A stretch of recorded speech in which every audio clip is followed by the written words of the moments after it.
love stronger than mental illness? Yes.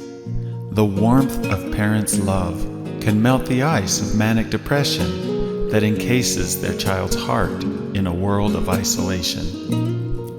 I know this because I am that child.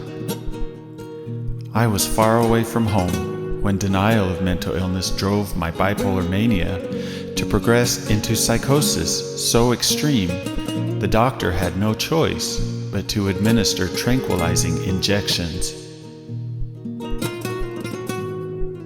When I awoke, I found myself locked inside a small holding room for the mentally ill.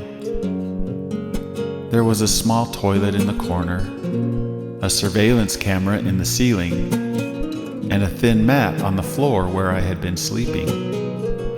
The door had no handle on the inside, just a small window with thick glass. I peered through the window and saw my parents in the waiting room outside the door. They had driven 8 hours to be there when I awoke. Seeing me look through the window, they rushed through the door and hugged me as if I had come back from the dead. Although the psychosis had passed, the doctor would not allow me to leave until the next morning. My dad immediately decided to stay with me in the cell-like holding room. We spent a torturous night together lying on the cold floor, sharing the pillow, and trying to sleep. The next day, Mother and Dad took me to a residential behavioral medicine center. As Dad filled out the intake forms, Mother asked the nurse, "What will Andy be doing here?" The nurse replied, "He has to be up early for individual and group counseling, classes, journal writing, activities, and much more." I felt that I was the sick one with no choice of being checked into that place. I was scared to death that I could not do all of those things, and feared if they forced me to, I would probably just end up reliving the horror of being tranquilized and locked up.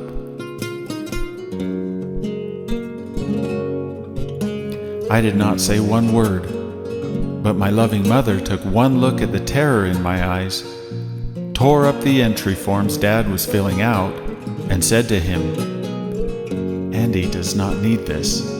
Let's go home."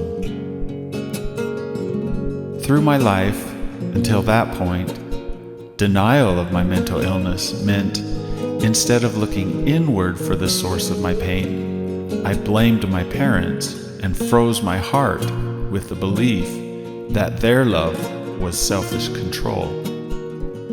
It was not until Dad spent the night locked up with me, and Mother chose to take me home instead of just dropping me off at another hospital, that their love melted the ice of my bipolar heart and allowed me to see, admit, and start getting help for the mental illness inside. With time, patience, the warmth of my parents' love proved to be stronger than my chronic mental illness.